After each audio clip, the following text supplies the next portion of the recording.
네, 여러분 안녕하세요. 안녕하세요. 안녕하세요. 네, 오늘은 벌써 10일과입니다. 시온의 하나님을 사모하여 라는 제목이고요. 기억절은 시편 84편 2절입니다. 이 기억절은 오랜만에 오신 차오준 장로님께서 낭독해 주시겠습니다.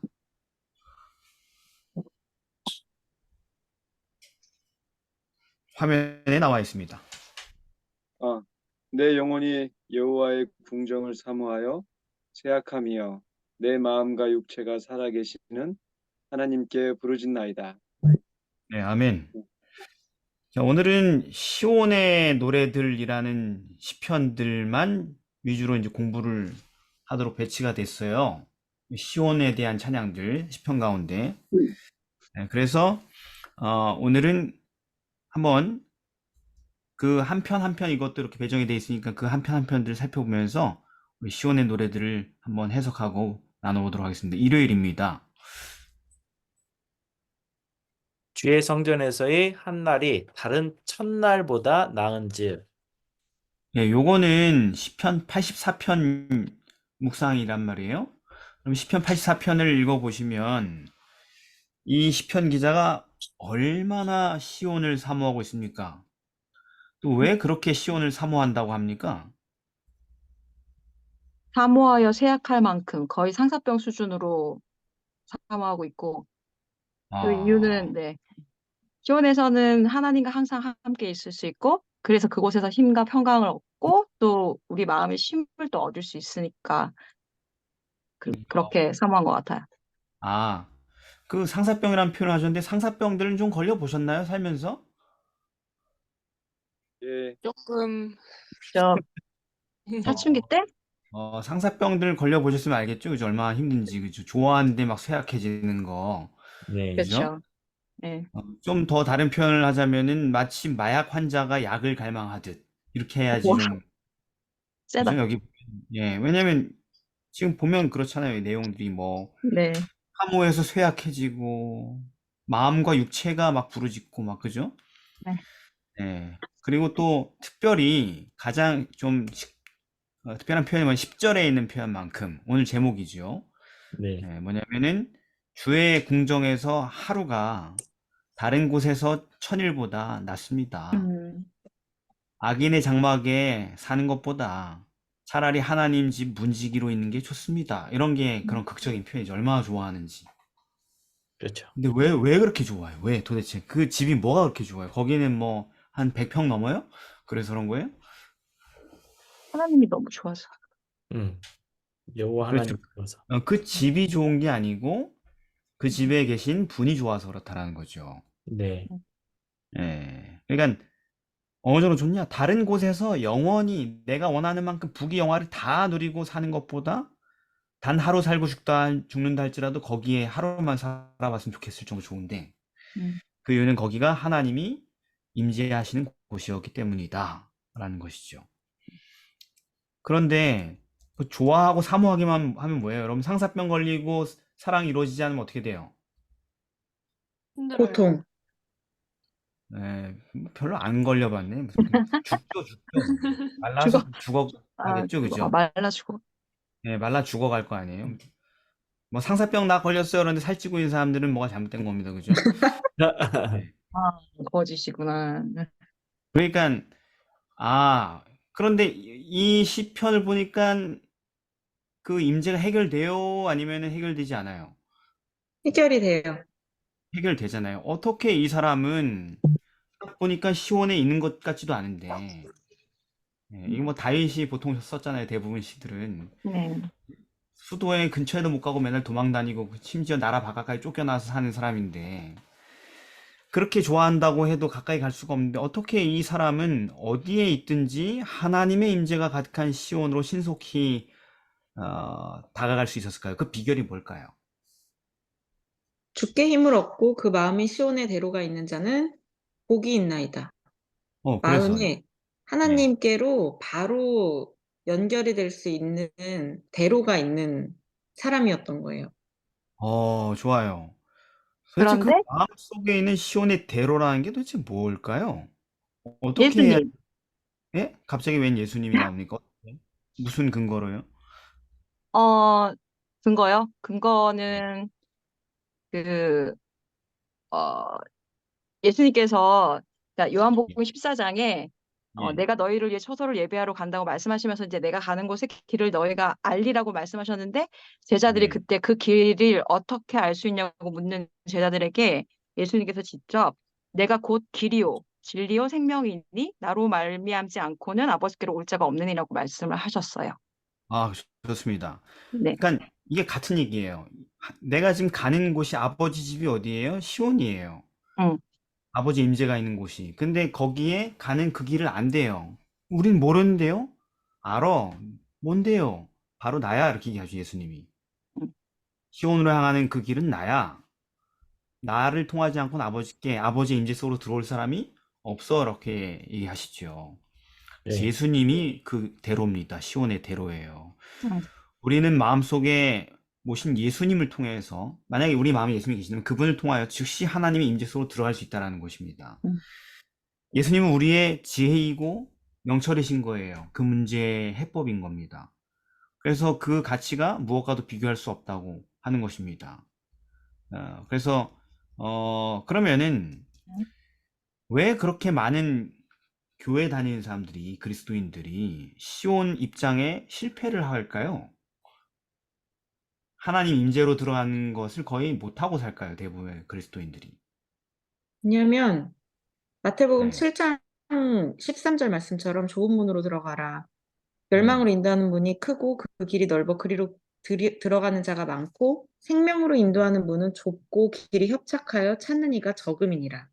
네. 그러니까 예수님의 뜻대로 살아간다는 것이 마태복음 말씀에 예수님께서 나의 멍에를 메고 나에게 배우라 그리하면 너희 마음이 쉼을 얻을 것이다라고 이야기를 하셨는데 네. 그것을 배우는 것이 좁은 길로 들어가는 것처럼 어려운 일이기 때문에 그렇습니다. 그렇죠. 어떤 사람에게는 그게, 어떤 다윗 같은 사람한테는 그게 대로예요, 대로. 그죠? 쫙 뻗은 고속도로예요. 근데 다른 어떤 대부분의 사람들에게는 그 길은 결코 들어가기 싫은 좁은 길인 거죠. 예수 그리스도를 마음에 품는 거는. 그건 예수님께서 이 땅에 사신 그 마음과 그 방법대로 자기를 부인하고 사는 삶을 따라가는 거잖아요. 네. 예. 마음이 온유하고 겸손하게 살아가는 거. 예? 나 업신여기고 나 이용해 먹으려는 거 그냥 힘이 있으면 확 밟아버리고 주먹으로 빡 때려버리고 다 부숴버리고 가야 되는데, 인간의 마음이라는 게.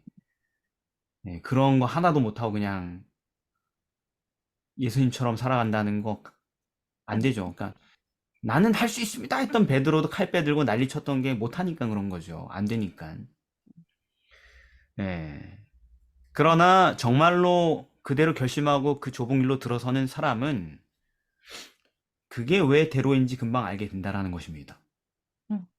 예, 좁은 길이 아니었다는 사실을 알게 되는 것이죠. 거기에 마음의 진정한 쉼과 그토록 갈망했던 하나님의 임재가 있다는 것을 맛보게 되기 때문인 것입니다. 응. 예. 그리고 그 길이 어떻게 우리에게 열린 거예요? 그런 길이? 예수님의 십자가로. 피로. 예. 예수님의 피로.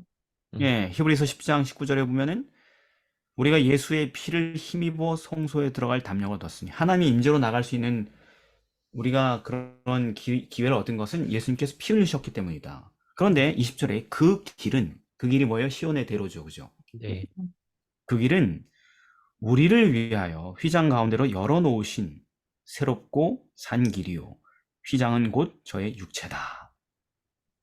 이 놀라운 길을 우리 모두에게 개통시켜 주시려고 예수님은 십자가에 달리시고 죽으셨다. 그래서 원하는 사람은 모두 마음의 이 길을 개통을 할 수 있는 거예요. 하나님 인재로 나가는. 그게 이번 일요일 시편의 요지라는 것입니다.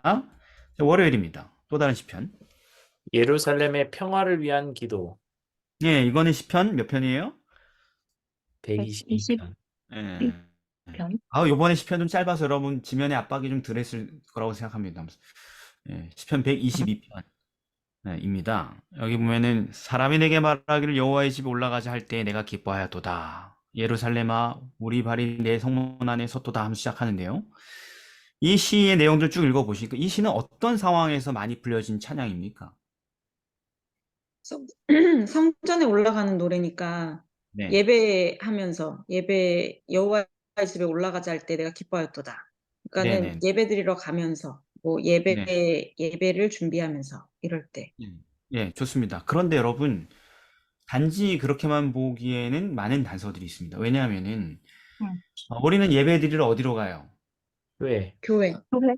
어디에 있는 교회를 가요? 뭐, 강원도에 있는 교회로 가요? 아니면은 부산에 있는 교회를 가요? 동네 교회. 근처. 다니던 근처 교회를 가잖아요. 근데 네. 여기서 얘기하는 여호와의 집은 어디예요? 예루살렘? 예루살렘. 예루살렘 성전이잖아요. 네. 아하. 그러면 전국에 있는 그래서 사람이 전부 다 예루살렘 성전을 매주 안식일마다 예배 드리러 가요? 아니요. 아니요? KTX 타고 막 왔다 갔다 하는 거예요, 전부 다? 아니요? 그래서 이게 예, 여기 이게 보면은, 여기 잘 보십시오. 3대 절기. 4절에 보면은 지파들 곧 여호와의 지파들이 이거 12지파가 다 온다는 얘기잖아요. 예루살렘 유다 아, 사람인데 네. 그리고 왜와 여호와의 이름에 감사하려고 여호와 음, 감사하려고 오는데 그냥 오는 게 아니고 기분에 따라 오는 게 아니고 이스라엘의 뭐대로? 벌레대로. 원래 이스라엘의 전례 여태까지 해왔던 이스라엘의 율법의 벌- 규례대로 그렇게 올라간다고 한단 말이에요. 그러니까 이게 뭐예요?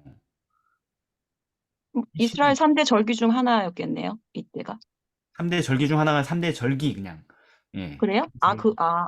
그러니까 이런 상황에 딱 맞는 회집은 뭐냐? 바로 매년 3번씩 성전으로 모든 지파가 모이라는 그리고 감사의 예배를 드리라는 그 절기 명령의 성경에 나타나 있는 것입니다. 이해되셨죠? 그죠? 네. 그래서 출애굽기 23장 14, 17절에도 너는 매년 3차 내게 절기를 지켜라. 무교절, 그다음에 맥추절, 수장절을 지켜라. 너의 모든 남자는 매년 3번씩 주 여호와께 보일지니라. 이렇게 명령하셨단 말이에요. 오라고. 하나님의 전으로 시온으로 오라고 초청했단 말입니다. 3번씩, 1년에 3번씩. 네, 그리고 그냥 오는 게 아니고 공수로 오지 말고 하나님께 감사를 표현할 수 있는 예물들을 가지고 열매. 오라고 했던 것입니다. 그죠? 그래서 신명기 16장 16절에 너희 중 모든 남자는 1년 3차 곧 무교절 77절 초막절에 내 하나님 여호와의 택하신 곳 시온에서 여호와께 보이되 공수로 여호와께 보이지 말고 이렇게 써 있는 것입니다. 감사의 마음을 표현해. 그 시편에 있는 표현들이 전부 다 이렇게 풀어지고 있죠. 네. 자, 그렇습니다. 그러니까 이것이 이 노래가 가장 많이 불렸던 것은 3차 절기 때 사람들이 예루살렘을 향하여 여행하면서 불렀던 찬양이라는 것을 알 수 있겠죠. 네. 올라가자. 때가 됐다. 절기가 또 왔다. 하면서 말입니다. 자, 그러면 그 다음 질문이 뭐냐면, 그럼 근데 이 시편의 내용을 보니까 올라가자가 핵심이 아니고 뭐 하자는 게 핵심이에요? 시편의 이 내용의 핵심이? 예루살렘을 위하여 평안을 구하라. 왜 이 시인은 예루살렘의 평화를 위해 기도하자고 제안하고 있을까요? 예루살렘을 사랑하는 자는 형통하리로다. 시시 때때로 그 주변 국가들이 네. 여기를 정복할 방해. 노리고 있기 때문에 네. 요거를 이제 음. 기도하러 이제 오라고 하신 거죠. 예, 그러니까 여러 가지 지금 여러분이 얘기하신 모든 거 다 포함입니다. 예루살렘의 평화는 어떤 형태로든 깨질 수 있어요, 그죠? 그렇죠. 네, 그런데 이제 중요한 건 뭐냐면은 하나님께서 만약에 이제 온 민족 남자들은 전부 다 전투 담당이잖아요, 그죠? 군인이잖아요. 그 민족들을 전부 다 한 수도로 모으면은 지방은 어떻게 돼요, 전부 다? 무방비 상태. 네, 무방비 상태가 되니까 바로 그 주변국들이 다 침략해가지고 땅을 전부 다 정복할 수 있는 절호의 기회죠. 네. 예, 모든 남자가 다 없어지는데. 그러니까 얼마나 위험한 일이 이런 규례를 행한다라는 게, 그죠? 네. 그런데 성경에 보면 하나님께서 그런 거를 대비해서 뭐 하셨어요? 보호를 약속하셨지요. 그렇죠. 주변 민족으로부터 영토를 침략받기 최적의 상황이 되었는데 그런 거 걱정하지 않고 모일 수 있도록 하나님께서 완전한 보호를 약속하셨습니다. 어디? 출애굽기 34장 23절 24절. 예, 모든 남자는 세 번씩 보여라. 내가 열방을 네 앞에서 쫓아내고 네 지경을 넓히리니 네가 매년 3번씩 여호와 너희 하나님께 보이러 올 때 아무도 네 땅을 탐내어 엿보지 못하리라. 이거 엄청난 거죠, 그죠? 네. 말하자면 우리나라 군대 뭐 40만인가 지금 몇십만인지 모르겠는데 하여튼 전부 다 뭐 한 9박 10일 휴가 이렇게 해도 아무나 전쟁이 안 일어난다는 거예요. 그럴 리가 없잖아요. 그죠? 네. 그래서 만일 이런 보호가 없으면은 예루살렘에 가서도 하나님의 임재를 누리지 못하고 안절부절 떨어야 되겠죠, 그죠? 네. 계속 저기 카톡 보내고 저 가정 집에다 그지 별일 없어 별일 없어 계속 이렇게 예배를 드려야겠죠. 네. 근데 왜 시인은 이렇게 예루살렘의 평화를 위해 하나님께서 보호가 약속이 돼 있는데 자꾸 기도하자고 할까요? 하나님의 이런 굳건한 약속이 있는데 왜 자꾸 기도하자 그래요? 무슨 뭐가 불안해가지고. 그러니까 하나님의 전에서 예배를 드리는 일이 이 시인은 다른 어떤 것보다 좋았고 큰 기쁨이라고 이렇게 나와 있는데 네. 그거를 위해서 그러니까 그게 그런 상태에서 방해를 받지 않기 위해서 그런 거 아닌가요? 그러니까 방해받지 않겠다고 하나님께서 그만큼 약속하셨는데 좋은 왜 것을 방해받지 않게 해달라고 또 지키려면 기도하고. 근데 불안할 때 기도를 해서 거기서 또 힘을 얻잖아요. 아니 불안하면 돼? 하나님께서 이렇게 분명하게 약속하시는데 불안하면 너희가 어찌하여 믿음이 없느냐 어찌하여 두려워하느냐 이런 이 말 들을 것 같은데. 근데 저 기도를 하면서 불안함이 사라질 수 있지 않을까요? 아니 왜 말씀을 통해서 불안함이 사라져야지 기도를 통해서. 아 좋습니다. 의진이가 계속 밀어붙이니까 여기서 제가 접어주겠습니다. 네. 좀 더 이렇게 좀 디테일한 설명을 원했는데 제가 이 말씀을 썼어요. 에스겔 36장 37절을 써놨을 거예요. 그 앞에 보면은 에스겔 36장 24절부터 28절까지 보면은 하나님께서 내가 이방 민족 중에 포로가 된 너희들을 열국에서 모아서 이 땅으로 데리고 돌아오겠다는 믿을 수 없는 약속을 해줘요. 심지어 모든 우상을 정결케 하고 새 마음과 새 영을 너희에게 준다. 너희를 변화시키겠다. 이런 놀라운 새 언약을 주신단 말이에요. 네. 나는 네 하나님 되고 너희는 내 백성이 될 거고 정말 너희가 내 규례를 순종할 수 있는 사람으로 만들어 줄 거다. 이런 엄청난 약속을 한 다음에 37절에 뭐라 그래요? 나 주여가 말하노라 내가 이렇게 약속했을지라도 그래도 이스라엘 족속이 이렇게 자기들에게 이루어 주기를 내게 구하여야 할지라. 내가 약속을 했어도 너희는 이 약속이 이루어지길 기도해야 된다. 아멘. 왜냐하면 하나님의 성경에 기록된 모든 약속들은 우리가 기도할 필요 없이 살라는 조치가 아니라 그 약속을 붙들고 믿음으로 도움을 구하고 기도하라는 호소이기 때문에 그래요. 하나님 우리를 돕길 원하시죠. 도울 준비 다 되셨습니다. 그러나 그분은 우리가 원하고 우리가 요청하지 않으면 일방적으로 일을 처리하지 않으세요. 예를 들어서 저는 하나님이 제 모든 운전 가운데 보호하실 것을 믿기 때문에 전 어디로 가든지 차에서 한 번도 기도하지 않았습니다. 이게 말이 돼요? 전 제 자식들 하나님께서 다 잘 되게 하실 줄 믿기 때문에 제 자식들을 위해서 전혀 기도하지 않습니다. 이게 말이 돼요?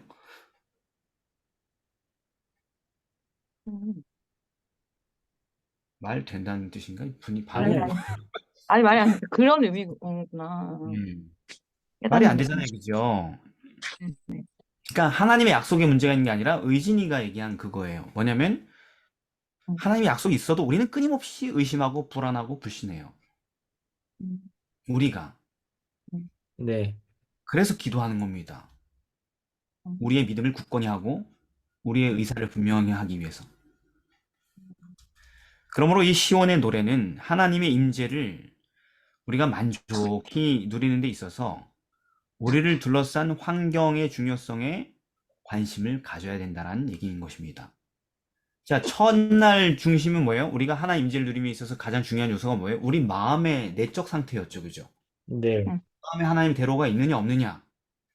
시온의 대로가. 근데 지금 둘째 날 이야기는 또 뭘 우리가 고려해야 된다는 얘기예요?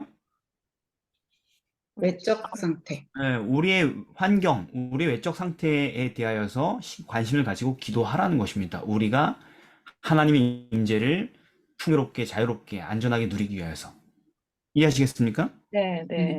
네. 음. 그래서 여기 예레미야 29장 7절에도 이런 얘기가 있어요. 너희는 내가 사로잡혀가게 한 그 성읍이 평안하기를 힘쓰고 위하여 여호와께 기도하라. 아니 바벨론 이 나쁜 놈들 우리나라를 멸망시킨 그 나라가 평안하길 기도하래요. 막 힘들어지게 기도하래요. 평안하고 평안하게 기도하래요. 네, 최대한 평화 그 나라의 안정 정치적 안정을 위해 기도하라고. 음. 왜냐하면 그 성이 평안함으로 너희도 평안할 것임이니라. 그러니까 우리가 그렇죠. 나라와 국가를 위해서 잘 기도 안 하죠, 재림교인들은. 그렇죠. 이상하게 다른 개신교인들은 입만 열었다면 국가를 위하여, 나라를 위하여, 이 민족을 막 이렇게 기도하잖아요, 그죠? 뭐, 특별 기도도 하고. 근데 약간 재림교회는 국가를 위한 기도는 별로 듣기 별로 없죠, 그죠? 교단을 위해서 기도하고, 그죠? 근데 국가를 위해서 기도해야 되는 것입니다. 음, 음. 네, 왜요? 국가가 안정돼야 우리가 하나님의 임재를 누리는 삶도 안정될 수 있기 때문에 그렇습니다. 음. 그죠? 음. 그런 얘기는 신약 성경에도 있어요. 응? 디모데전서 2장 1절에 2절에 써 있죠. 내가 첫째로 권하는데 모든 사람 위해 기도해라. 특별히 임금님과 높은 지위에 있는 모든 사람을 위해 기도해라. 왜냐하면 우리가 모든 경건과 단정한 중에 고요하고 평안한 생활을 하려 함이니라. 하나님의 임재를 자유롭게 누릴 수 있는 그런 환경을 위하여서 네가 살고 있는 그 세계의 평화와 안전을 위해서 기도하라. 이렇게 얘기하는 것입니다. 그죠? 그래서 성경은 우리가 환경을 극복하고 초월하는 믿음에 대해 이야기를 할 뿐만 아니라 또한 우리의 신앙에 끼치는 환경의 영향력에 대해서도 이렇게 자주 강조를 했다라는 것입니다. 네. 정말로 역사가 그렇잖아요. 그죠? 네. 예를 들면 역대기를 보면은 어떤 왕이 정권을 잡느냐에 따라서 사람들이 하나님의 임재를 누리냐 누리지 못하느냐가 막 결단 났었죠. 예? 악한 왕이 일어나면 성전 다 때려 부수고 그냥 우상 숭배 쫙 펼쳐놓고 예배 드리는 사람 처형하고 막 이랬으니까. 선한 왕이 나타나면 전부 다 우상 찍어서 쓸어버리고, 그죠? 네. 여호와의 전을 정결케 하고 예배를 권장하고. 그래서 역대하 14장 1절부터 6절 보면 아비야가 죽었고 그 아들 아사가 왕이 되니 그 땅이 10년 동안 평안했다. 왜? 왜냐하면 선과 정의를 행했고 우상을 회파했고 유다 사람들에게 율법을 순종하게 하였고, 그죠? 그랬더니 나라가 평안해졌다. 네? 그렇습니다. 그래서 우리가 예루살렘을 위하여 평화를 구하라 이렇게 기도하는 것입니다. 시편에서. 자, 가정의 평화를 위해서 기도하십시오, 여러분. 가정의 평화를 위해서 네. 질문이 있습니다. 빨리 하십시오. 국가가 안정돼야지 우리도 좋으니까 기도하라고 하신 거잖아요. 네.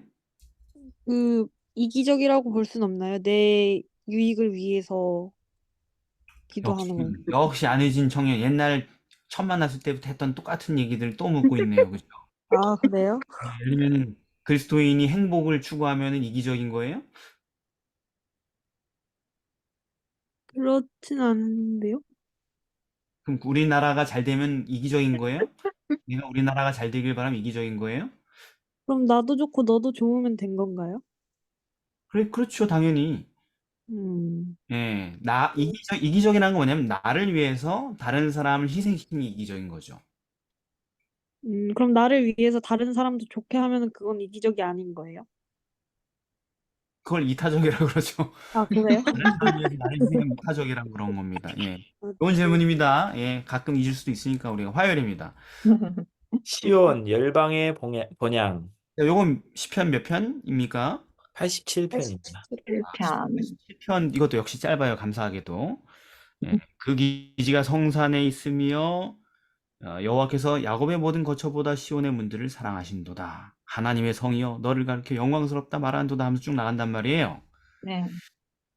근데 여기에서 얘기하는 이 시온이란 어디를 뜻하는 것입니까? 3절에 하나님의 성. 예, 그 하나님 성이 도대체 어디 있는 하나님 성을 뜻하는 것일까요?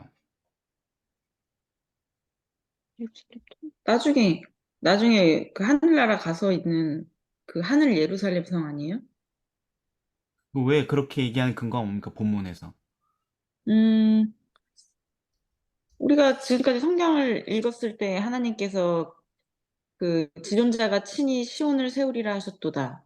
이게 요한복음 3장 말씀이랑도 예수님께서 내가 너희를 위하여 처소를 예비하러 간다라고 이야기하셨던 말씀이랑도 같은 것 같고, 그리고 아니. 지상에도 시온이 있었잖아요, 유다에. 그죠? 근데 내가 라합과 바벨론을 아는 자 중에 말하리라 보라 블레셋과 두로와 구스여 이도 거기서 났다리로다. 이런 말씀 때문에 그런 말씀이 왜요? 하나님의 성에 그때 만약에 예루살렘 성이었으면 그때 예루살렘 성은 주로 이스라엘 백성들이 주로 있었지 이렇게 이방인들이 주 인원이 아니었던 것 같은데 네. 여기에서는 거의 완전 이방인이었던 사람들이 주인인 것처럼 써져 있잖아요. 그렇죠. 이 시온은, 즉 하나님의 성은 결코 이 땅에 세워진 예루살렘을 의미할 수가 없겠죠. 왜냐하면은 애굽, 바벨론, 블레셋, 두로, 구스 등 모든 민족들이 자기가 지금 어디 출신이라고 얘기해요? 그 성 출신이라고 막 노래 부르고 있잖아요. 네. 아, 저 거기서 났습니다. 거기서 태어났습니다. 제 출신지 고향이 거기입니다. 이렇게 얘기하고 있잖아요. 지금 시편에서. 여기 이 여기 지금 이 민족들의 특징이 뭐예요? 딱 보니까. 이스라엘을 괴롭혔었던 원수들. 사람들이었거나 그렇죠. 아니면은 예, 맞습니다. 타락했던 사람들. 예, 다 이스라엘을 침략했던 나라들이에요. 전부 다 구수까지. 예, 괴롭혔던 나라들이에요. 그런데도 불구하고 이 민족들이 전부 다, 아, 거기서 태어난 사람들입니다, 제가. 당신은 출신이 어디요? 전 예루살렘인데요. 당신은 어디요? 저 예루살렘인데요. 다 이렇게 얘기한단 말이에요. 예, 그러므로 이 예루살렘은 이 땅에 있는 것이 아니라 하늘에 있는 예루살렘을 얘기하는 것입니다. 성경은 하나님의 도성인 하늘의 예루살렘과 시온산이 있음을 잘 밝히고 있죠. 그죠? 네. 그리고 거기를 모든 믿는 사람들이 찾는 본향이라고 얘기를 합니다. 어디에 나와 있어요, 그런 얘기가? 히브리서. 히브리서 11장. 그렇죠. 16절이죠. 한번 읽어보실까요? 저희가 이제는 더 나은 본향을 사모하니 곧 하늘에 있는 것이라. 그러므로 그러므로 예. 저희 하나님이라 일컬음을 받으심을 부끄러워하지 아니하시고 저희를 위하여 한 성을 예비하셨느니라. 네. 그래 놓고는 12장에서 뭐라 그러면 22절에 너희가 이른 곳은 시온산과 살아계신 하나님의 도성인 하늘의 예루살렘과 이렇게 나오죠. 그죠? 네. 예, 이게 하늘에 있는 시온이고 예루살렘인 것입니다. 거기가 뭐라고? 본향이래요. 믿는 자들의 본향. 본향이 뭐예요? 내가 태어난 곳이라는 얘기죠. 돌아갈 곳이고. 그러니까 이 시편에 있는 말이 이렇게 딱 맞아떨어지는 겁니다. 그래서 이 갈라디아서 4장 22절부터 26절에 보면은 이런 얘기가 나와 있어요. 그 외에 아브라함에게 두 아들이 있었는데 하나는 계집종에게서 하나는 자유 여자에게서 태어났다. 하나는 육체를 따라 태어났고 하나는 약속으로 말미암았다. 이 창세기의 두 아들의 비유는 비유다. 이 여자들은 두 언약을 상징한다. 그러면서 신의 산으로부터 종을 낳은 자는 곧 하가다. 하나는 요건 이제 하나님의 율법의 백성들 이스라엘 민족을 얘기하는 것이고 이 하가는 아라비아에 있는 신의 산으로 지금 있는 예루살렘과 같은 데니 그러니까 그냥 이 땅의 예루살렘을 얘기하는 것이고 저가 그 자녀들로 더불어 종로를 타고 땅에서 태어난 사람은 아무리 하나님 백성이라 봤자 종로를 타는 거고 누가 오직 위에 있는 예루살렘. 예루살렘이 어디에 있다고요? 위에 있어요. 위에 있다고요. 그걸 구약 성경부터 이미 인지하고 있었다고요, 사람들은. 그게 뭔지. 아브라함도 히브리서에 보니까 그 본향을 찾아 나섰고. 근데 그 예루살렘은 자유자다. 곧 우리의 뭐다? 어머니. 뭔 뜻이에요? 어머니 하나님 얘기하는 겁니까? 아니요? 거기가 내 출생지다 이런 얘기예요. 본향. 네, 내 본향이다 이런 얘기죠. 거기서 내가 태어났습니다 이런 뜻이죠. 믿음으로 말하면 하늘에서 태어났다 이런 얘기입니다. 당연히 하늘의 시온은 뭐와 뭐의 구별이 없어요? 출생. 그렇죠. 유대인과 이방인의 구별이 없어요. 거기는 모든 믿는 사람의 어머니요 출생지인 본향이죠. 그러므로 저 적대국 속에서도 하나님의 복음을 받아들인 모든 사람은 그 나라의 백성으로 다시 탄생했다, 이런 뜻입니다. 이해되시죠? 네. 네. 우리가 이게 나쁜 나라들이지만 그 나라에 회심한 사람이 있다는 거 알죠, 그죠? 네. 그래서 로마서 11장에 보면은 25절부터 보면은 바울이 그 얘기를 한단 말이에요. 이 비밀은 이방인의 충만한 수가 들어오기까지 이스라엘의 덜어는 완악하게 된 것이라. 왜 이스라엘이 저렇게 복음을 거역하고 복음이 이방인으로 퍼졌냐에 대한 설명을 한단 말이에요. 이방인들에게 복음이 퍼지기 위한 하나님의 큰 그림 중에 한 부분이다, 이렇게 얘기하면서, 그리고 26절에 보면은 그리하여 온 이스라엘이 구원을 얻으리라. 온 이스라엘에는 뭐가 없어요? 종족 차이가 없단 말이에요. 기록된 바 구원자가 어디에서? 시온에서. 시온에서 오사 하면서 이렇게 이야기를 하고 있는 것입니다. 그래서 하나님께서는 실로 어느 민족이냐 어디 출신이냐를 따지지 않고 믿는 모든 사람들을 같은 본향 출신으로 다시 태어나게 하신다. 최후의 날 어린 양과 함께 시온산에 서게 될 사람들을 뭐라고 불러요? 계시록에? 14만 4천.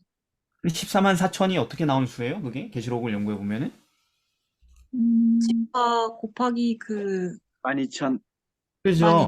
이스라엘의 12지파를 지파당 12,000의 수로 합산했을 때 14만 4천이 나온다고 설명하잖아요, 계시록에서. 네. 네. 이 족속들도 이런 성경전들을 보니까 그 유다인들을 얘기하는 것이 아니고 상징적인 의미에서 그렇게 썼다라는 것을 알게 되는 거죠, 그죠? 네. 이방인의 충만한 수가 돌아와야 되니까. 그래서 그들 대부분은 실제로는 이방 민족들로 구성될 것입니다, 14만 4천은.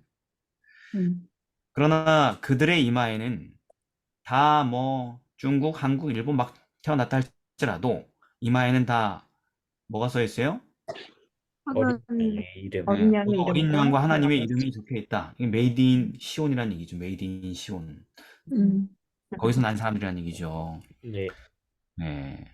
그러므로 이 시는, 오늘 우리가 본 이 시는 하나님의 임재를, 아까 처음 시는 뭐냐면 하나님의 임재를 누리기 위한 우리의 내적인 조건을 받고, 하나님의 임재를 누리기 위한 두 번째 이야기는 외부 네. 환경의 조건을, 그죠? 그리고 지금 이건 뭐냐면 하나님의 임재에 들어갈 수 있는 사람의 자격과 출신 조건에 관한 시인 것입니다. 그 사람들은 어린 양이 어디로 인도하든지 따라가는 사람들이죠. 그거를 이사야 56장 3절 8절에 이렇게 얘기합니다. 여호와께 연합한 이방인은, 나는 버림받을 사람이라고 얘기하지 말자. 여호와께서는 말씀하시기를 내 안식일을 지키며 내 기뻐하는 일을 선택하며 내 언약을 굳게 사는 고자들에게는, 이방인들을 얘기합니다. 내가 내 집에서, 여기가 시온이죠. 내 성 안에서, 여기가 시온이죠.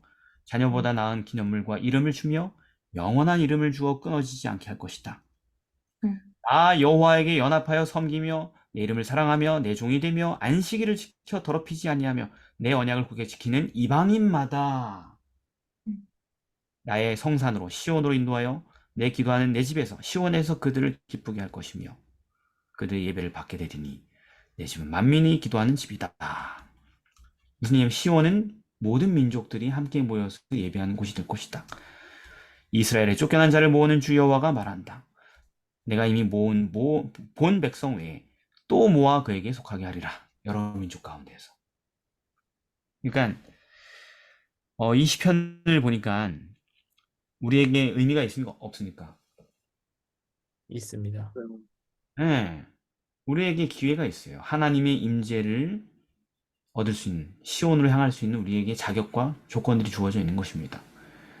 우리가 하나님께서 명하신 그 조건들을 순응하면 그 모든 특권이 우리의 것이 된다는 것이죠. 수요일입니다. 시온의 안전과 평화. 이건 뭐예요? 시편 46편. 46편. 46편입니다. 이것도 짧아요. 시온의 노래들이 대부분 짧아요. 예. 근데 이건 이렇게 시작하죠. 하나님은 우리의 피난처시요 힘이시니 환난 중에 만날 큰 도움이시라. 그러므로 땅이 변하든지 산이 흔들려 바다에 빠지든지 바닷물이 흉용하고 뛰놀든지 그게 넘침으로 산이 요동할지라도 우리는 두려워 아니하리로다 하면서 쭉 시온 얘기를 하는데요. 이 시편에서 나온 유명한 찬미가가 뭔지 아시죠, 여러분? 내 주는 강한 성이요 1절까지 불러주시죠. 또 나의 방패 되시니 답을 흔한 안에서 우리를 늘 구원하여 주시리. 아, 울 너무 낮게 잡았네요. 예, 그러네요. 네, 548장입니다. 네, 사모님도 울터가 작곡한. 저음부로 가면 굉장히 힘들어하시는 거예요. 네. 그러니까 옛 원수 마귀는 이때의 힘을 써 괴혈과 권세로 자기 무기를 삼지만 주 권능을 당치 못할 것이다 하면서 1절이 끝난단 말이에요. 그죠? 네네. 그러면 이 시의 내용을 극적인 이런 묘사들을 보아서 여기 소개된 환란은 언제 있을 사건에 초점을 두고 있는 것 같아요? 마지막 때 환란 같아요. 어떻게 네. 이렇게 생각하십니까? 왜 그렇게 생각하십니까? 뭐 땅이 변하고 산이 흔들려 바다 빠지고 뭐 이게 뭐 지진 그다음에 뭐 여러 가지 자연적인 재해들이 많이 묘사가 돼 있고 그래서 그때 그게 또 이제 베드로 후서나 그런 말씀에 비교해 봤을 때 꼭 그때가 마지막 때 환란 같아 보였어요. 자, 지진 많이 났잖아요. 지금까지도 그죠? 아니 수십 물론 네 그죠? 그렇죠. 뭐 지진도 많이 뭐 나고 일도 많이 나고 그러는데 여기서 묘사하는 건 그 스케일을 이미 넘어섰어요. 잘 보시면. 지진이 아무리 최대의 강진이 났었어도 산이 흔들려서 바다 가운데로 들어간 적은 없어요. 한 번도. 네. 그죠? 네. 그다음에 바닷물이 흉용하고 뛰놀아서 그것이 넘침으로 산이 요동할지라도 바닷물이 산을 덮은 적은 없단 말이에요. 아무리 큰 해일이 왔어도. 그렇죠. 그쵸? 네. 네. 그다음에 중요한 게 뭐냐면 이방이 헌화하며 왕국이 동하였더니 이렇게 써 있어요. 그러니까 온 세상이 막 예? 격렬하게 지금 막 들끓고 있어요. 네. 하나님을 대적하여서. 그런데 어떻게 돼요? 음. 땅이 녹아버렸어. 6절에 땅이 네. 어떻게 됐다고요? 녹았어요. 녹아버렸어요. 땅이 녹은 적이 없죠, 그죠? 네. 요가. 이렇게 하나님께 대적하는 사람들과 함께. 근데 네. 아까 우리 사모님 얘기하신 것처럼 베드로후서 3장에 보면은 그 상황이 묘사가 정확하게 되어 있는 것이죠. 10절 보면 주의 날이 도적같이 오리니 그날에는 하늘이 큰 소리로 떠나가고 체질이 뜨거운 불에 풀어지며 그리고 여기 보면은 그날에 하늘이 불에 타서 풀어지고 체질이 뜨거운 불에 어떻게 된다? 녹아지죠. 녹아지려나. 녹아진다. 이렇게 녹아진다. 그죠? 네. 아까 땅이 녹았다 그랬잖아요. 네. 세상에 단 한 번도 땅이 녹는 그런 엄청난 대재앙이 일어난 적이 없었단 말이에요. 그렇죠. 네, 그런데 땅이 녹아지는 상황에 대해서 얘기하고 있습니다. 하나님의 마지막 때에 대한 얘기로 향해 나가고 있죠.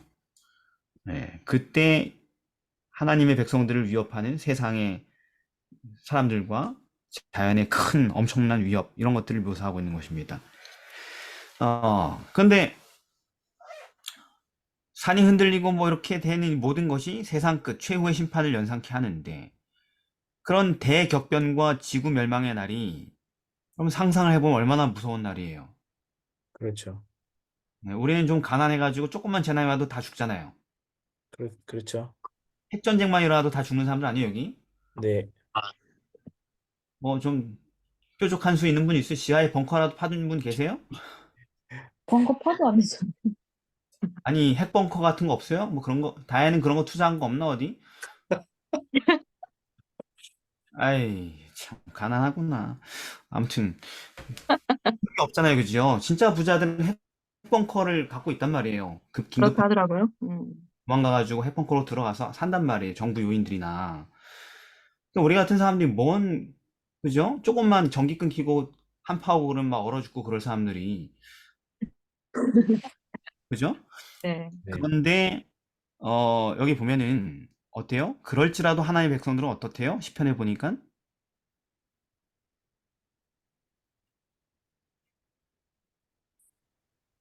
안전하대요. 3절에 우리는 두려워하지 않는다. 5절에 그 성은 요동치 않는다. 이렇게 써 있잖아요. 그죠? 네. 네, 그런 난리 불수인 세계에서도 우리는 안전하대요. 말이 안 되잖아요, 그죠? 말이 돼요. 말이 돼 또? 네. 그래. 왜냐하면은 그 뭐지? 음. 영혼까지 소멸시킬 수 있는 하나님을 두려워하고 그거 못하는 사람들한테는 두려워하지 말라 이러잖아요. 그래서 네. 그런 거 아니에요? 아무튼 여기 시편에 보니까 안전하다고 하니까요, 그죠? 네네. 왜냐하면은 그들이 영원한 시온, 하나님의 예루살렘 도성 안에서 안전하게 있고 단 한 명의 피해자 없이 그 시간이 지날 거라고 어디에 써 있어요? 오늘 시편에 써 있기 때문에 그렇습니다. 그래서 이 상황에 대한 여러 가지 묘사가 있죠. 정확한 마지막 시나리오는 계시록 20장 7절부터 11절까지 나와 있죠. 천년기가 지나고 사단이 나와서 부활한 모든 악인들을 규합해가지고 거대한 군대를 이루어서 하늘에서 내려온 새 예루살렘을 공격하잖아요. 그죠? 하나님의 백성이 들어있는. 네. 저희가 지면에 널리 퍼져 성도들의 진과 사랑하시는 성, 그 시온을 포위했는데 어떻게 돼요? 하늘에서 불이 내려와 저희를 소멸하고 그리고 불못이 돼버리죠. 지구가. 다 녹아져 버리죠. 그죠? 타서. 근데 누군 안전해요? 그 성에 들어있던 사람들은 안전한 것입니다. 그래서 내주는 강한 성이요라는 그 찬미가 여기에서 영감받아 나온 거예요. 그리고 그 후에도 거기에서 하나님과 임재의 빛 가운데서 영원히 안전하게 거하게 될 것이다 하면서 끝나게 되죠. 그러니까 그 성의 가장 중요한 포인트가 뭐예요? 계시록 21장을 보니까 금으로 되어 있는 거, 보석이 박혀 있는 거 이런 겁니까? 아니요. 뭐가 가장 핵심이에요? 어린 양 예수님이 계셔요. 그죠? 네. 성 안의 성전을 내가 보지 못했는데 새 하늘 새 땅 시온에는 성전이 필요 없는데 하나님과 어린 양이 곧 성전이시기 때문에 그죠? 네. 그래서 그분들의 영광이 늘 비치기 때문에 그러므로 이 시는 하나님의 임재가 주는 그러니까 오늘 우리가 이제 수요일 소지에서 본 이 시편은 하나님의 임재를 누리는 사람 그 하나님의 임재가 주는 평안과 실질적인 유익을 가진 사람에 대한 묘사를 하고 있는 것입니다. 비록 이 땅에서는 지금 이 마지막 시나리오가 되기 전까지는 우리가 주님의 임재를 선택하기로 결심함으로 이 땅에서 모든 소중한 것을 박탈당하고 잃어버릴 수 있습니다.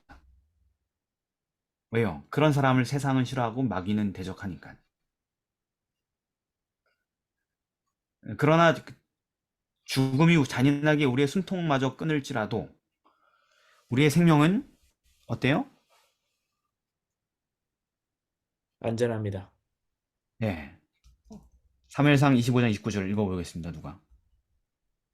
사람이 일어나서 내 주를 쫓아 내 주의 생명을 찾을지라도 내 주의 생명은 내 주의 하나님 여호와와 함께 생명 싸개 속에 쌓였을 것이요. 거기까지. 네. 감사합니다.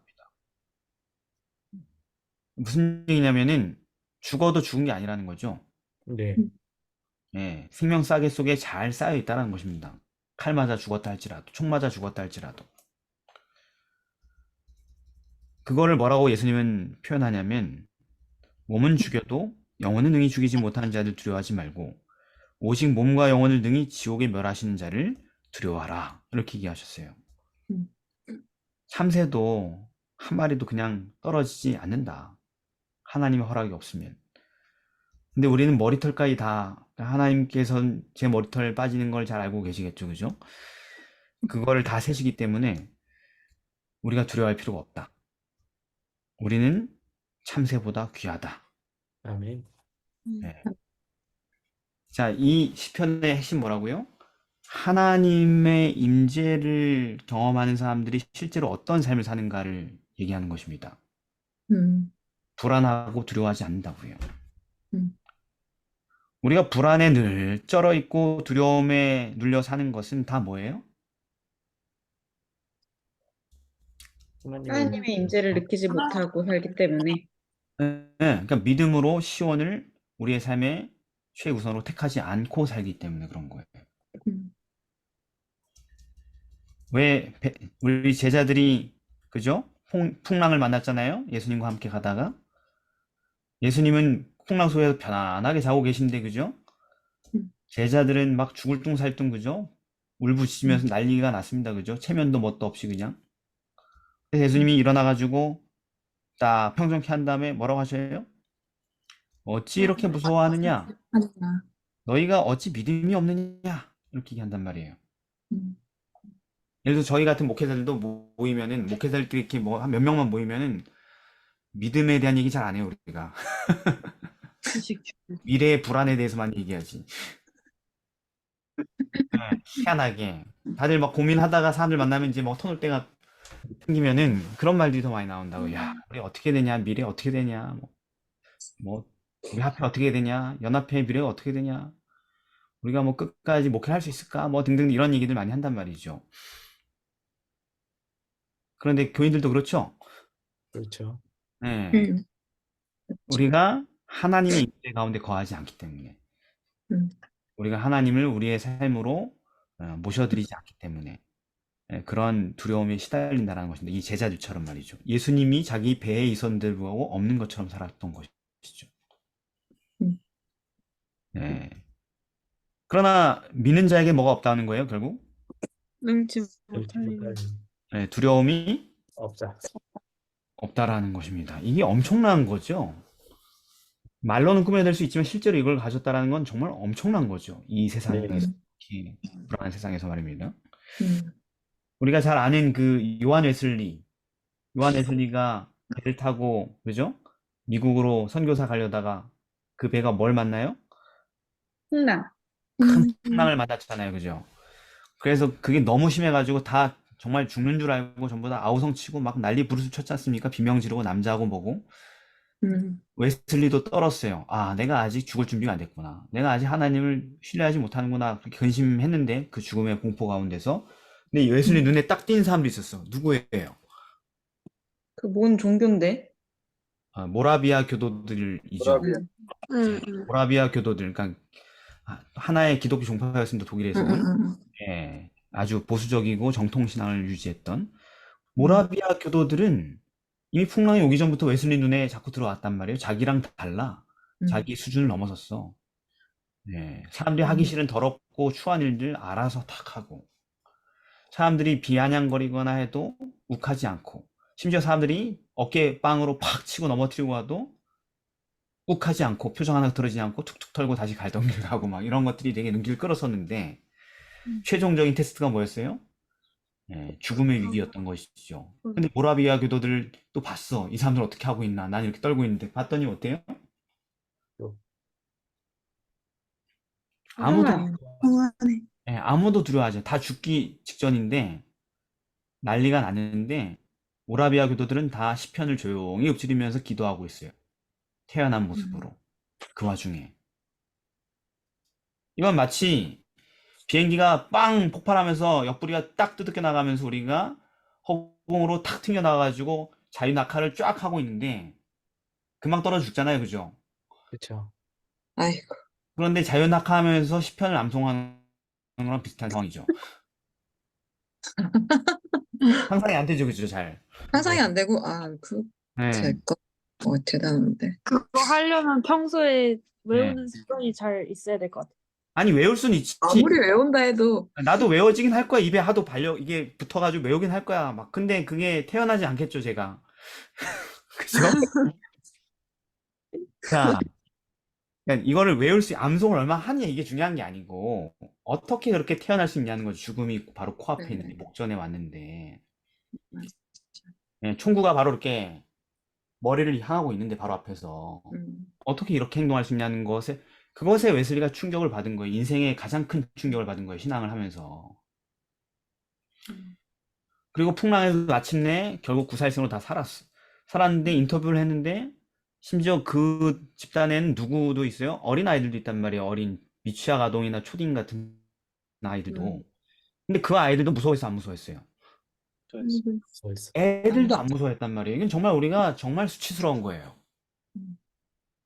우리도 무섭지만은 우리는 우리 자식들 생각하면 더 계산이 안 되잖아요. 그죠? 그렇죠. 얘들이 예를 들어서 저랑 같이 죽는다고 합시다. 아빠가 목사였기 때문에 같이 죽게 됐다고 합시다. 제 눈앞에서 아이들이 저랑 같이 처형당한다고 해요. 그래서 제가 담담하게 얘들아 어차피 이것은 거룩한 죽음이니까 두려워하지 마, 울지 마. 죽음은 잠깐이야. 하나님께서 널 기다리고 계셔. 이렇게 대화하는 게 아이들이 알아요, 아빠. 저도 준비가 됐어요. 그러니까 제 걱정하지 마시고 아빠 얼굴 지금 식은땀 흐르는데 아빠 마음부터 좀 챙기시죠. 뭐 이렇게 하는 대화를 우리가 상상할 수 있나요? 우리 가정에서? 아휴, 재림교회 가정에서? 한국 재림교회 가정에서 그런 대화가 가능하나요? 아니요. 지금은 아닌 것 근데 같아. 모라비아 교도들은 그랬단 말이에요. 아이들도 두려워하지 않았단 말이에요. 그게 웨슬리에게 충격이 됐어요. 그래서 그게 웨슬리가 회심하고 전혀 새로운 사람으로 다시 태어나게 된 충격적인 계기가 됐죠. 이것이 진짜 믿음을 본 목격이었기 때문에, 그의 경험이었기 때문에. 그러므로 하나님의 임재를 누리는 사람들이라면, 하나님의 임재를 정말 누리는 사람들이라면 그 사람을 위협할 수 있는 것은 이 세상에 아무것도 없다. 그래서 그 루터의 찬미의 3절이 뭐예요? 저 마귀 두루 편만에 온 백성 삼키려 하나.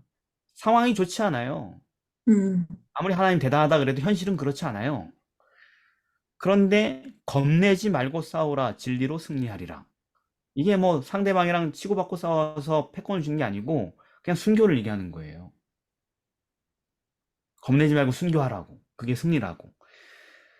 친척과 재물과 명예와 생명을 원수가 다 가져간다 할지라도, 다 뺏긴다 할지라도 네가 가진 거, 진리는 살아서 늘 길이 빛날 것이다. 이렇게 얘기하는 것입니다. 그런 힘으로 종교개혁이 기록된 것입니다.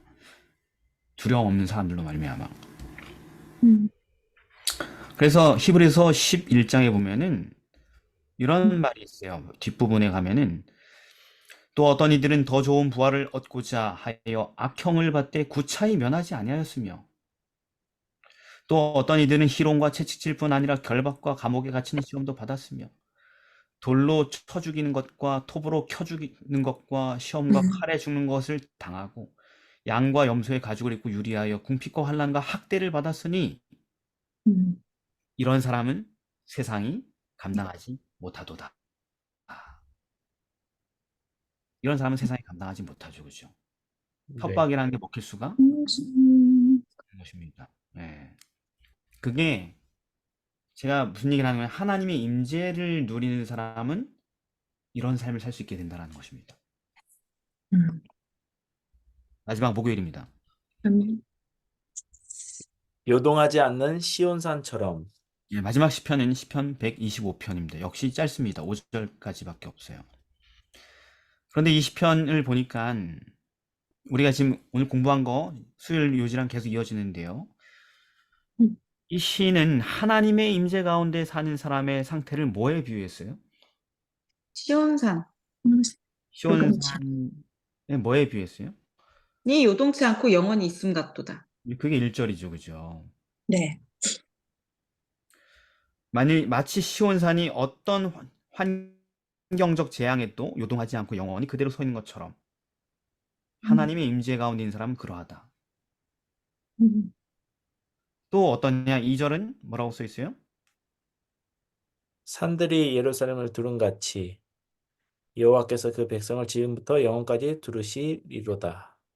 네, 마치 예루살렘 도성이 사면의 산들로 이렇게 첩첩산중 보호를 받고 있는 것 같이 안전하다, 이렇게 얘기를 하고 있죠, 그죠?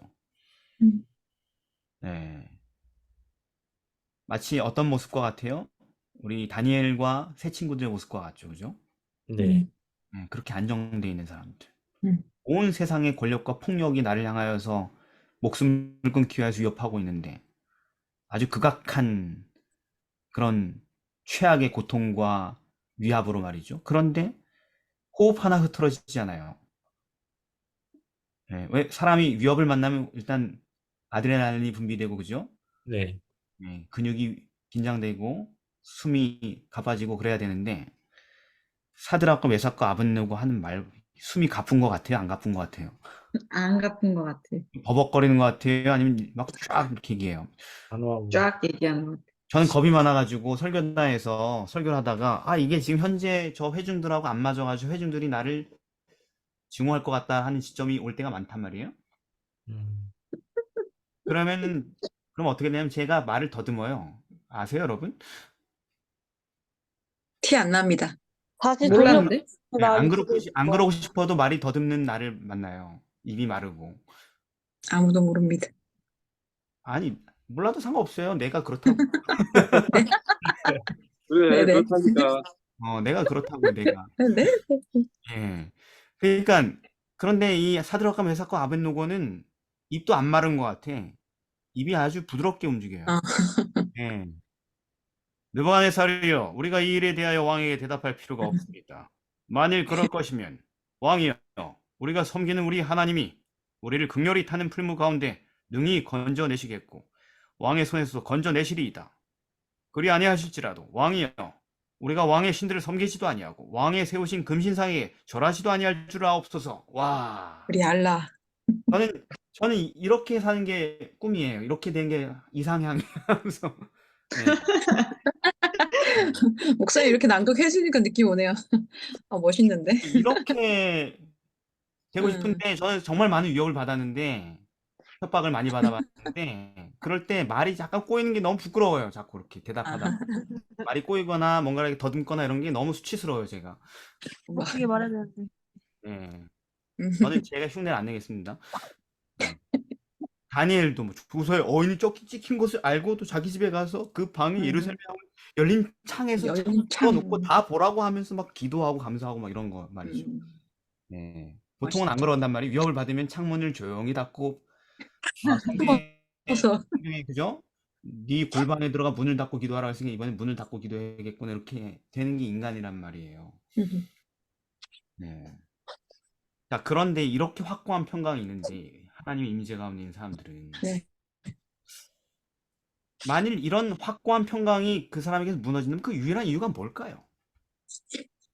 의인이 제약에 손을 대는 순간 무너지고 그렇게 또 자기의 굽은 길로 가겠다고 고집 피울 때, 그리고 그래서 그 순간에 이제 그 의인들은 죄인들과 함께 또 다니게 되죠.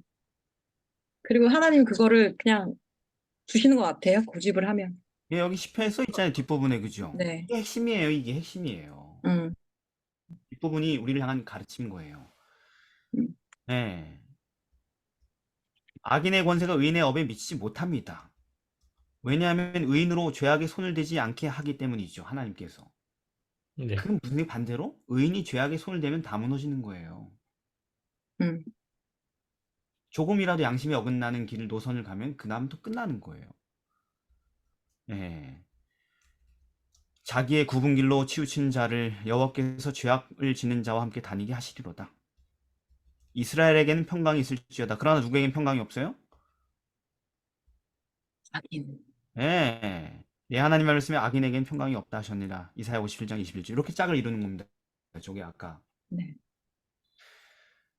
그러므로 우리가 이 시는 오늘 마지막 우리가 살펴본 이 시편 125편은 뭐냐? 시온의 노래 중에서 하나님의 임재의 축복을 영원히 간직하려면 반드시 따라야 할 원칙을 제시하고 있는 것입니다. 그것은 죄에서 떠나 영원히 순종의 길로 걸어가는 것이 바로 그 길이라는 것입니다. 네. 아담과 하와 같은 완벽한 사람들도 하나의 범죄를 저지르자마자 어떻게 됐어요? 하나님을 두려워해서 피했습니다. 그죠? 이미 평강은 끝난 거예요. 그래서 우리가 하나님의 말씀에 순종하고 있을 때는 그 무엇도 우리를 해칠 수 없고 그 무엇도 우리를 두렵게 할 수가 없는 거예요. 네. 그게 힘이라는 것이죠. 하나님 임재 가운데 있는. 그때는요, 어떠냐면은 이 이스라엘 백성이 하나님의 말씀을 따라서 약속의 땅을 향하여 진군할 때 한 민족이 이스라엘을 멸하려고 계책을 세웠죠. 군사력으로 안 되니까 초자연적인 방법으로. 그래서 아주 유능한 선지자였던 발람을 초빙하지 않습니까? 네. 네. 네. 근데 발람을 통하여서 초강력한 저주의 사수를 쏟아부으려고 했었는데 그게 실패했어요, 성공했어요? 실패. 발람이 자기 입으로 얘기하죠. 민수기 23장 23절. 야곱을 해할 사술이 없고 이스라엘을 해할 복술이 없도다. 이렇게 얘기했죠. 네. 불가능한 일을 내가 지금 하고 있네. 돈을 수백억을 나한테 갖다 바친다 할지라 이건 내가 할 수가 없다. 불가능하다. 이렇게 얘기했어요. 무슨 말씀이야? 하나님의 말씀에 순종하고 있는 한 그 무엇도 하나님의 백성을 무너뜨릴 수 없어요. 그런데 그 백성이 그런 해할 사술과 복술이 없었던 그 백성이 무너져요, 안 무너져요? 무너져요. 꺼지죠. 다음 장에서 바로 무너지죠, 그죠? 네. 네. 어떻게 무너졌습니까? 음행에서. 네, 민수기 25장 1절, 3절 발람이 실패하고 돌아가다가 방법을 딱 착안해냈죠. 아, 맞다. 그러니까 우리랑 연구하는 건 똑같아, 원리를. 그런데 악용하는 거죠, 그 똑같은 진리를. 그죠? 그렇지. 하나님의 백성이 순종하고 있는 한 내가 이렇게 할 수가 없지. 그런 방법은 저 사람들이 뭐 하게 만들면 되는 거예요? 불순종. 불순종하게 만들면 되는 거죠. 이스라엘이 시팀에 머물러 있더니 그 백성이 모압 여자들과 음행하기를 시작하니라. 요게 누가 계략을 준 거예요? 발람의 아이디어. 나중에 뒤에 나옵니다, 성경에. 그러니까 처음에는 이게 뭐 그냥 갑자기 우리가 무슨 동물의 왕국 그런 게 아니에요. 모압 여자들이 이렇게 무식하게 막 그냥 달려든 게 아니고, 예? 차근차근 우연히 마주친 것처럼 뭐 이런 식으로 말입니다. 그러다가 별로 그렇지도 않으면서 빨래를 탁 떨어뜨린다든가 이런 식으로 막 꼬신 거죠, 막. 그럼 또 이쁜 여자들만 뽑아서 보냈거든요, 심지어 거기. 그 나라 최고 미녀들만 투입해가지고 그 짓을 했기 때문에 뭔지도 모르고 그냥 또 이스라엘 남자들은 어때요? 아유, 그게 좀 무겁나요? 제가 들어드릴까? 이렇게 하면서 꼬여드는 거죠, 그죠? 네. 이렇게 해가지고 이렇게 저렇게 많은 얘기를 나누고 꿈에 대해서 뭐 어쩌고저쩌고 고향 얘기 뭐 이렇게 하면서 돈독하게 정을 쌓아가다가 눈이 맞고 사랑을 하게 되고, 그러다 보니 서로의 문화를 배우게 되고 당신네 하나님에 대해서 알고 싶어요. 아, 우리 하나님은 십계명은 내가 한번 외워볼까? 이렇게 하다가 와, 멋있다. 우리 예배도 한번 와보실래요? 이런 식으로 말이죠. 저희도 독특한 문화가 있는데 보고 배울 게 있을 거예요. 그러면서 막 그건 좀 에잉 뭐 이렇게 하면 그래요, 한번 가죠, 이렇게 하면서 말이죠. 아니, 지금 제가 한 얘기 여기 다 녹아 있는 거예요, 진짜로. 네. 단순하게 써서 그렇지, 성경이. 네. 그래가지고 가다 보니까 어이 김씨도 왔어? 아유, 차씨도 왔어? 이러면서 막 너도 왔어? 막 동창생들이 다 왔네, 거기 막. 삼육 출신들이 막. 아이, 이렇게 된 거 막 그냥 예배 경험하고 간다고 하자, 뭐 이렇게 하면서 막 예배를 드리고 하면 안 되는 절까지 하고 막 끝까지 간 거죠, 할 때까지, 그죠? 예. 그리고 내 마누라보다 나를 너무 잘 대해주고 이 여자들은 정말 막 애교도 떨고 막 그러니까 막 맛이 간 겁니다, 전부 다 막. 그래서 하나님을 배반했어요.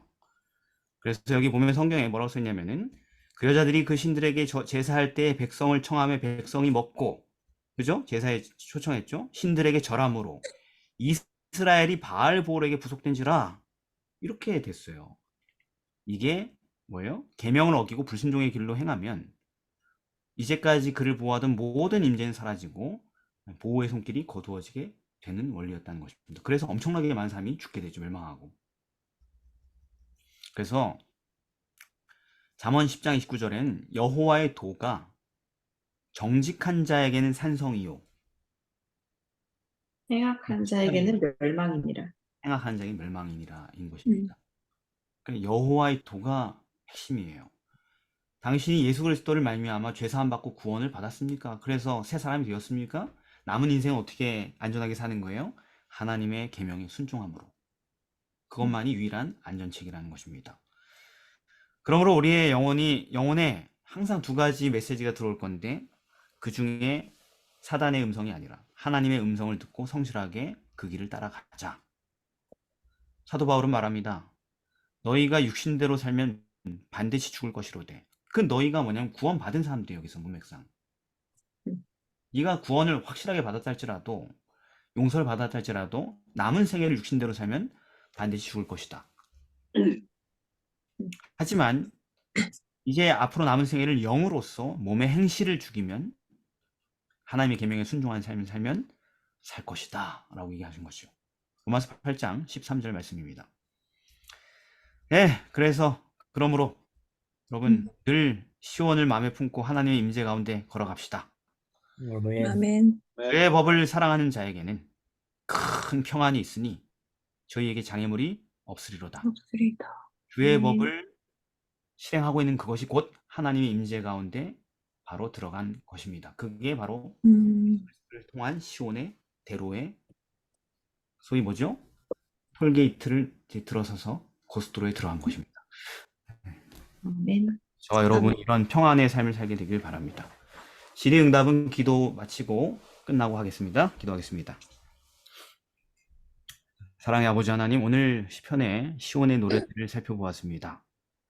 아버지 하나님, 우리의 마음에 시온의 대로인 예수 그리스도를 품게 하여 주옵시고 우리의 환경이 고요하고 단정할 수 있도록 기도하게 하여 주옵시고 우리에게 주신 이 모든 귀한 축복을 간직하기 위하여서 하나님의 뜻대로 끊임없이 순종하며 살아갈 수 있도록 앞길을 인도하여 주시옵소서.